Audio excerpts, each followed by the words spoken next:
Hello students, I'm Jyoti Devi and today again I'm back with a new video. So in this video we will deal with essay writing, how to start an essay, how to write it, what are the steps to keep in your mind. So we will deal about it in this video.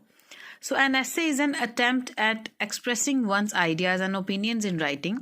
We usually write an essay to express our views on some topic. An essay may also give information or be a narrative or descriptive. An essay is usually divided into several paragraphs, each expressing or developing the central theme.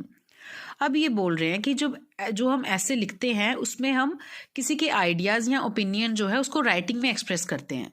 ऐसे जब हम लिखते हैं तो वही present are views on some topic, हम उसके बारे में इंफॉर्मेशन देते हैं. जो हमारा ऐसे है वो नरेटिव भी हो सकता है और डिस्क्रिप्टिव भी हो सकता है. एंड नरेटिव क्या होता है? जब हम कोई स्टोरी या कोई सीरीज ऑफ इवेंट्स जो हैं वो नरेट करते हैं, उस ऐसे को नरेटिव ऐसे बोलते हैं. डिस्क्रिप्टिव जिसमें हम कोई भी चीज़ को डिस्क्राइब कर रहे हैं, उसके बारे में इंफॉर्मेशन लिख रहे हैं, वो डिस्क्रिप्टिव कहलाएगा. और एक ऐसे जो है उसमें सेवरल पैराग्राफ्स होते हैं, यानी कि आपने पैराग्राफ राइटिंग भी पढ़ा होगा. जब आप पैराग्राफ राइटिंग पढ़ते हो so there is only one para और one paragraph in it, and when you are writing an essay there should be several paragraphs. यही डिफरेंस है पैराग्राफ राइटिंग में और ऐसे राइटिंग में. और हर एक जो पैराग्राफ है वो एक्सप्रेस कर रहा होता है एक अपनी सेंट्रल थीम. और एक ऐसे जो है वो लिटरेरी कंपोजिशन है प्रोज में, जिसको हम एक ब्यूटीफुल इंग्लिश लैंग्वेज यूज़ करके उसके बारे में डिटेल में लिखते हैं. हम इस डेफिनेशन को फिर से पढ़ेंगे.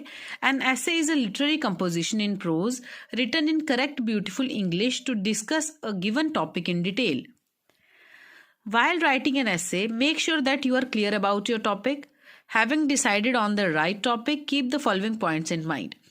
ये कह रहे हैं जब भी आपने कोई ऐसे लिखना है, you should be clear about your topic on which you are writing an essay. और आपका जो टॉपिक है दैट शुड बी राइट. ठीक है, वो भी राइट होना चाहिए. एंड फॉलोइंग स्टेप्स और the following points you have to kept in your mind while writing an essay. So first is unity. Develop your theme with a definite purpose, keeping to it through your essay. इन्होंने बोला कि जब भी आप कोई ऐसे लिख रहे हो सो एक डेफिनेट पर्पस के लिए आप उसको लिखोगे और उसके अकॉर्डिंगली आपके पास एक थीम होनी चाहिए on which you have to write your an essay. The theme can then be developed in various ways. इन वेज के साथ आप उस थीम को जो है वो डिवेल्प कर सकते हो या उसके बारे में डिसाइड कर सकते हो. सो थीम जो आपने डिवेल्प करनी है वेरियस वेज में, उसका जो फर्स्ट पॉइंट है दैट इज ऑर्डर. ये बोल रहा है from the first paragraph to the last an essay should follow a logical order and a lead to a definite conclusion. The points you wish to express should be arranged in the order of importance. यहाँ पर लिखा है कि जब भी आप first paragraph से last paragraph तक जाएं तो आपका जो ऐसे है उसमें एक प्रॉपर लॉजिकल ऑर्डर होना चाहिए, यानी कि प्रॉपर एक लॉजिकल सीक्वेंस होना चाहिए. और लास्ट में जाकर आपका एक डेफिनेट कंक्लूजन होना चाहिए जहां पर आप अपने ऐसे को कंक्लूड करोगे.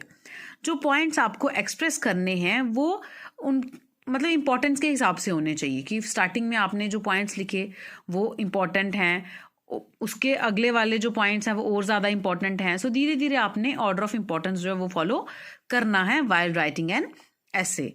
Next is be brief. A good essay should state in clear and simple language and with the central idea of the essay. Unnecessary details should be left out. Make sure that you express your personal ideas and opinions on the topic. दूसरा, आपका ऐसे जो है वो brief होना चाहिए, clear और simple language में होना चाहिए. आपका ऐसे जो है वो सेंट्रल आइडिया के साथ होना चाहिए. अननेसेसरी जो डिटेल्स हैं उसको आप छोड़ सकते हो. और किसी भी ऐसे में आप अपनी पर्सनल आइडियाज़ और ओपिनियंस जो हैं वो डेफिनेटली डालोगे. ठीक है.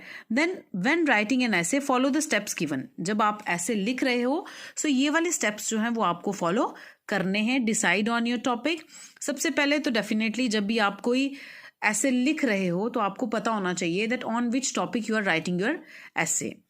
Prepare a mind gap and organize your ideas. As you think about your ideas, write them down as occur and then arrange them in the logical order. Into a logical order. अब ये बोल रहे अपना एक mind map, यानी कि एक mind set आपने करना है जिसमें आपने अपनी आइडियाज़ को ऑर्गेनाइज करना है और उन आइडियाज़ को आपने लिखते जाना है और वो आइडियाज़ आपने एक लॉजिकल ऑर्डर में लिखने हैं. Then write the introduction. अब स्टार्ट एक्चुअली इसी हिसाब से करना, जो ऊपर डिसाइड ऑन योर टॉपिक, या सेकंड जो पॉइंट है प्रिपेयर माइंड मैप, वो आपने अपने माइंड में सोचना है। ये दोनों चीज़ें आपने अपने माइंड में सोचनी है। जब आप ऐसे लिखने लगोगे तो लिखने के दौरान आपने क्या चीज़ें याद रखनी है वो आगे हैं। Write the introduction. So while writing an essay, firstly you have to write the introduction part. The introductory paragraph should have a statement that introduces the theme of the essay and builds the expectations from the essay.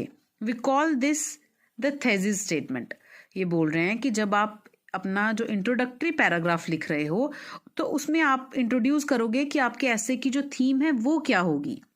ठीक है, आपको उसमें introduce करनी है that what is the theme of your essay.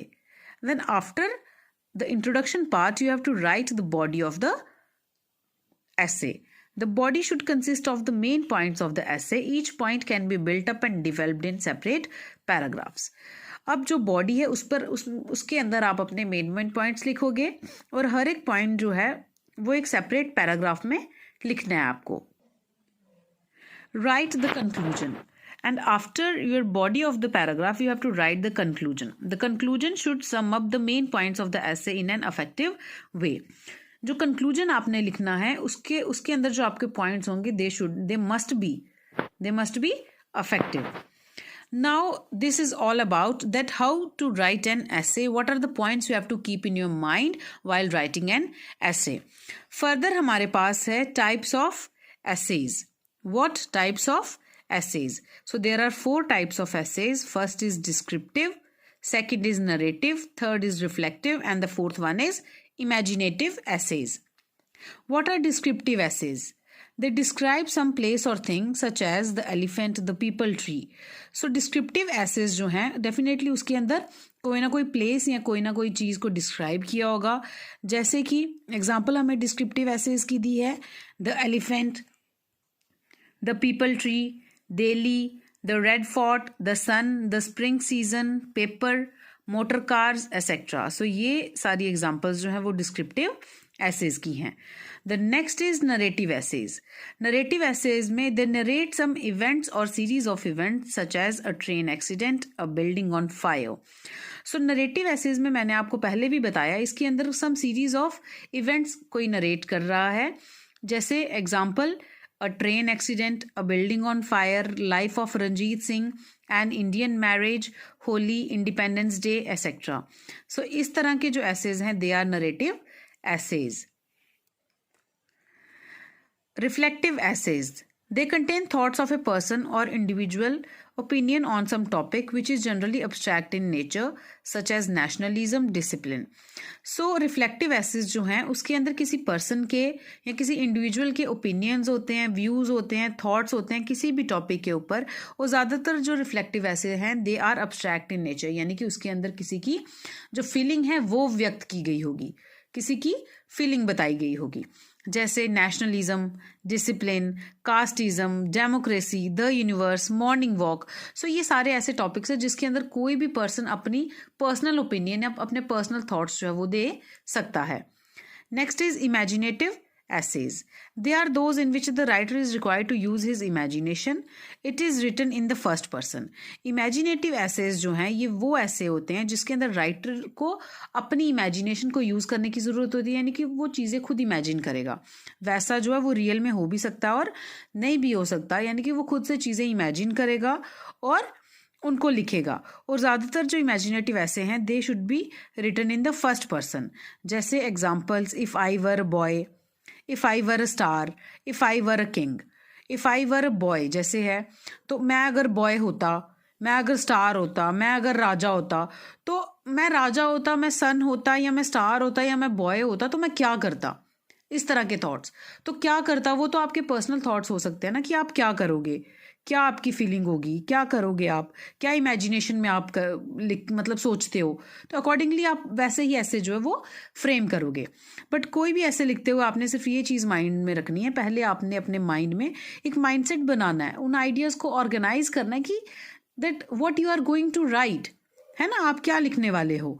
उसमें भी जब आप लिखने लगोगे ये सारी चीज़ें आप सोच लोगे। स्टार्टिंग में आप इंट्रोडक्टरी पार्ट लिखोगे, इंट्रोडक्शन लिखोगे उस पर्टिकुलर टॉपिक के बारे में। देन आफ्टर दैट उसकी बॉडी लिखोगे, that should be consist of several paragraphs.